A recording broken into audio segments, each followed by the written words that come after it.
All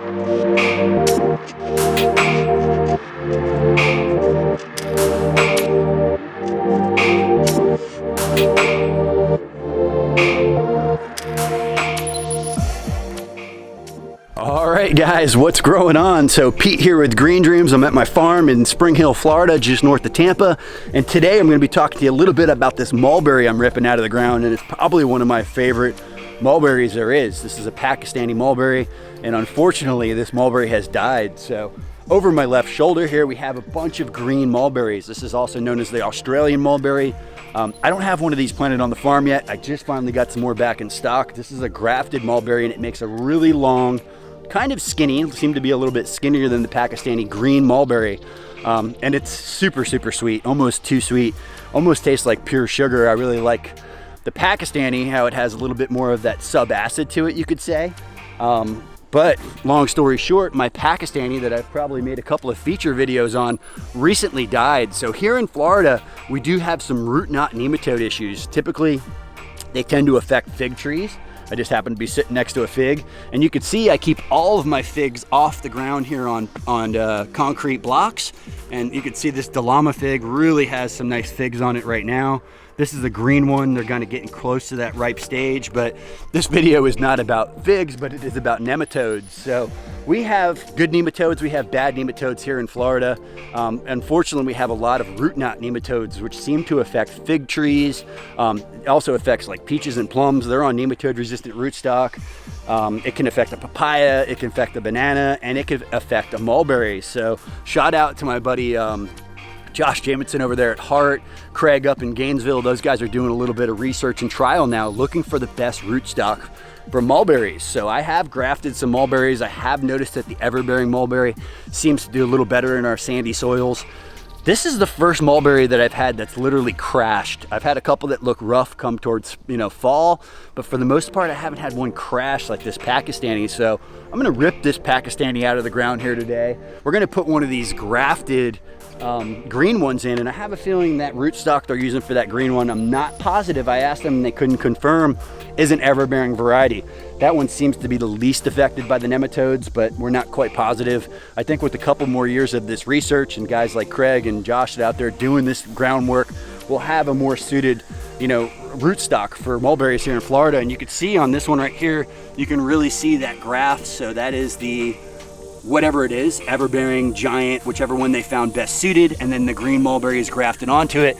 And that's because this mulberry, not only it has a nematode problem, but it is really hard to just get started from cuttings like the Pakistani. Like I'll start 100 cuttings of Pakistani, maybe get 20 of those to take. So it's not a really easy mulberry to propagate like a giant or an everbearing would be. So you can see we've got the big loader out here today. I got the tree bar on there. I got a strap ready to go. And I'm gonna rip out this Pakistani mulberry and we're gonna get another one of those, like I said, we're gonna get one of those green mulberries in the ground for the first time. All right, so I got the KCM ready with the big tree bar on here today, and this is probably a little overkill for this tree, but this is a few-year-old tree. It actually has a trunk that's probably 6-8 inches on it. And everybody always asks me how big mulberries can get. Well, mulberry can get huge. You can't get to the fruit. You have to pick a mulberry when it's ripe. So the key is really pruning those mulberries and keeping those trees at an accessible height so you can actually get to the fruit, so you don't have to climb 50 foot up in the air and get stained mouth and stained hands, which is a lot of fun, but you don't want to be 50 foot in the air, So there's nothing like geeking out on some mulberries, but I would say that you really want to keep those trees pruned so you can access the fruit much easier from the ground. So here's that big Pakistani mulberry, and you can see, I've been pruning this thing for years, constantly taking cuttings off this tree. This was my go-to tree for Pakistani on the farm, and this year it just didn't come back. So I don't know what it's gonna look like when we pull this guy out of the ground. I don't know if the roots are gonna completely cover it in those root knot nematodes. I can tell you in some areas in the nursery, before we lifted everything up off the ground and got all of these plants on pallets and bricks, it literally looks like knots all over the roots. So I had some mulberry trees over there on the ground. The roots were growing out of the pots and they literally got these little beads, almost kind of looks like a pearl necklace on the roots. I'm hoping to kind of show you that when we pull this out of the ground. I don't know how much of those roots are going to snap when we actually yank that up. So we'll see here. I'm going to try to get you guys a little time lapse, a little tractor action. Let's see how that goes.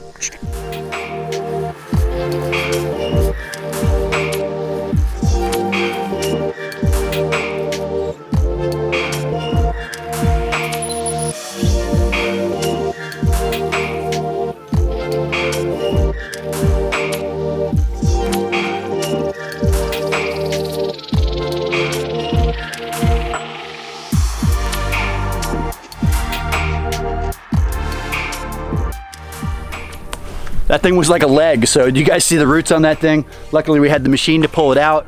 I did not see a lot of nematode damage on the roots that were coming up, but I believe it's the smaller roots that you're probably gonna see it on. You know, who knows? Maybe this tree was hit by lightning. Maybe it wasn't nematodes that killed it. I know other friends that have lost mulberries from nematodes. I know it's very common in South Florida. Not sure what killed this tree, but I was thinking it was nematodes. Looks like we got a little Mr. Lizard here. Hey. All right, new tree growing in the ground. So there's that leg of a root that just came up. And I am not seeing any of that nematode damage I was expecting here on the roots. But like I said, it could have been more of those smaller roots, not these bigger roots. Usually you'll see it over here. Nope. All right, no signs of nematodes, but I'm pretty sure that's what took it out. All right, guys, did you see those massive roots that came off of that thing? I'm not seeing any signs of nematodes. This thing could have been struck by lightning for all I know, but I'm definitely guessing it was nematodes that took it out. I have some friends that have had this other issue. So this is the new green mulberry that we're putting in. Like I said, this is a grafted tree and it's just gonna take that same location. So, whoa, whoa. It's getting farm strong over here.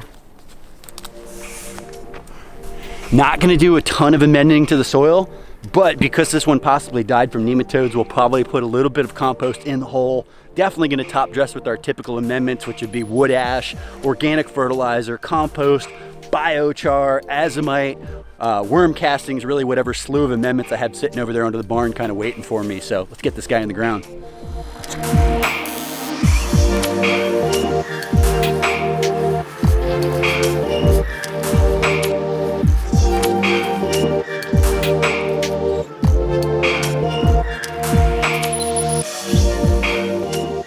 All right, guys, so almost lunchtime, midday. It is blazing here in Florida. I need to get out of the sun. The only reason I have my shades on is because I can't even see without them. But we got that green mulberry installed, so out with the old, in with the new. Unfortunately, that Pakistani didn't make it. We do have a couple others in the ground on the other side of the farm. I'm excited about this green mulberry. If you guys haven't tried one, highly suggest it. If you're like into sugary type fruits, doesn't get any more sugary when it comes to mulberries. So hope you guys enjoyed this quick video. I need to get back in the packing house and get back to work. If you enjoyed it, be sure to hit that like button. If you haven't subscribed yet, please go ahead and do so. Most importantly, pound dirt.